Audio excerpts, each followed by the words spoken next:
So in one of my other videos on my channel, you see I grabbed myself a length of blue line poly and hooked it up to the grid water at the front of my property to bring water up to the evaporative cooler, because I was running the evaporative cooler off the water tanks, which was running off the pumps and cycling the pumps on and off.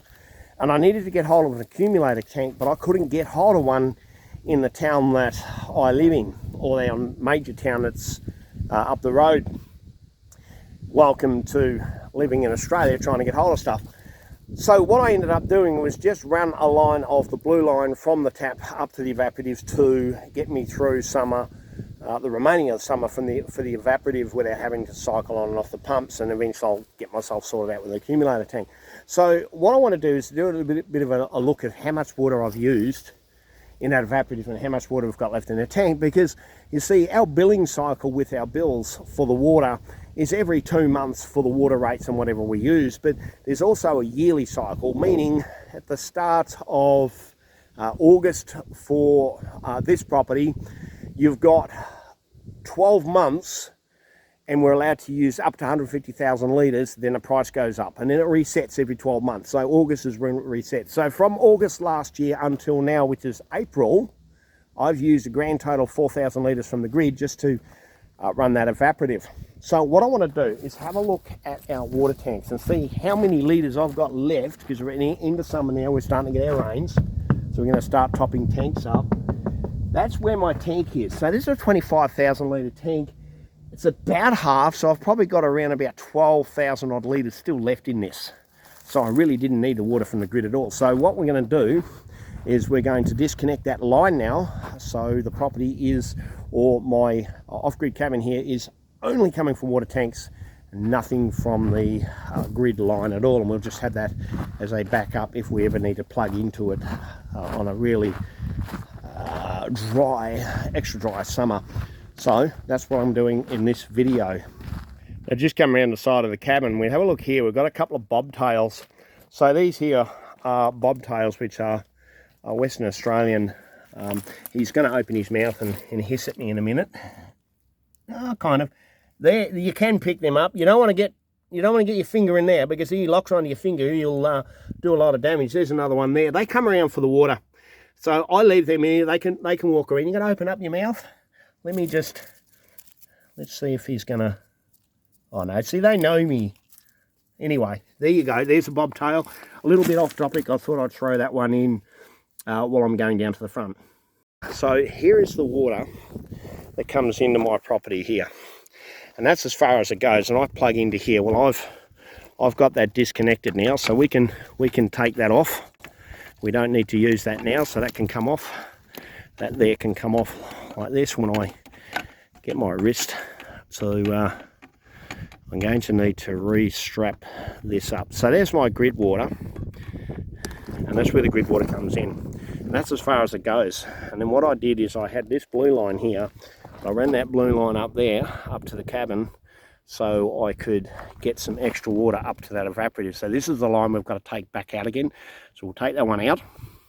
When I was connected to the grid tap and ran that line up, that line came up from the grid tap, came up to here, this tap here, which gave me access to the grid water if I needed it. And then that line went into the evaporative cooler.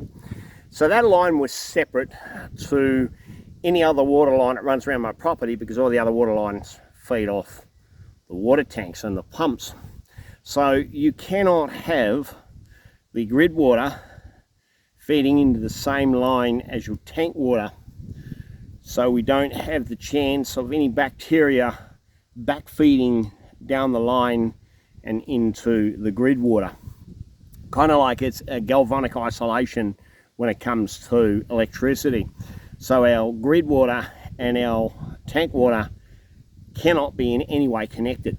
So now that I've disconnected the grid line, I need to reconnect the tank water back up to that line, and I need to do that right in here. So let's go ahead and get that done.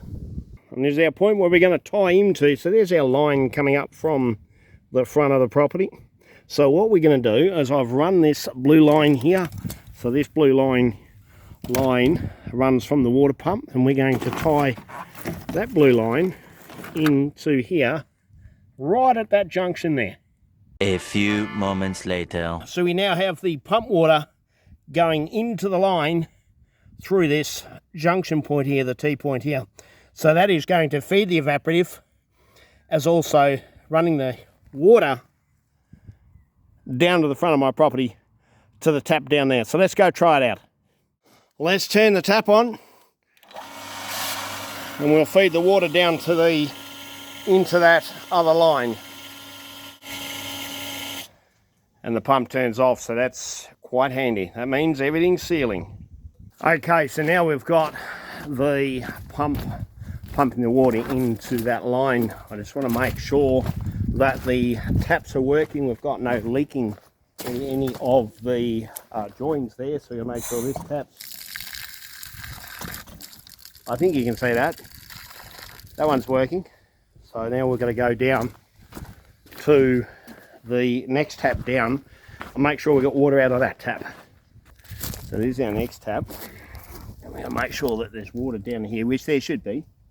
So that's good, that's working. Now I don't know if you can see this. I'll see if I can get the camera down here. I've got a shut off valve, so that shuts the water shooting down to the front.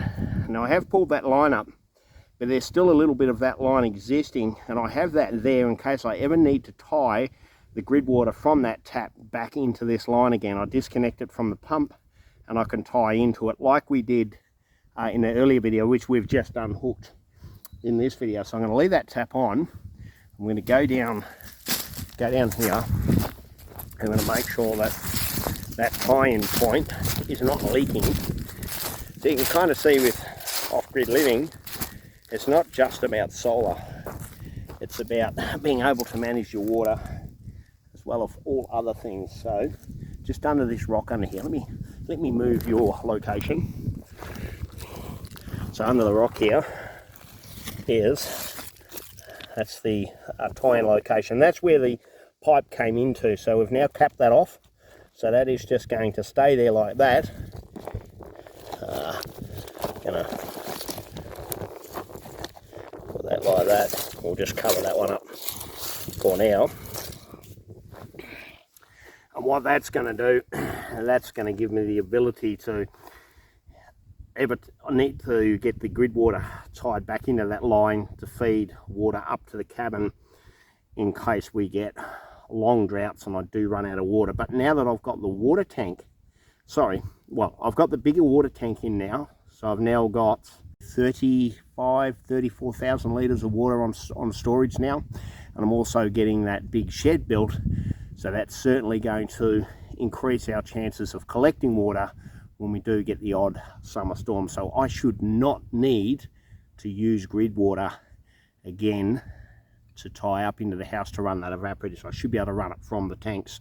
So there you have it. There is a little bit more of some of the projects and work that we do here when we're running off a grid. So I thought I would bring you with me for those people that like seeing these, a day in the life of me and a day in the life of living, I guess, this type of a lifestyle. Now what I've noticed is when it comes to YouTube and views,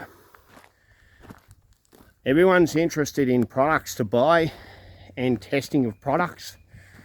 When I look at the amount of views I get, if I review products, I get a lot of views. When I do these videos, the day in the life, and just work around the homestead here or the off-grid cabin, I get about 1/10 of the views, if that.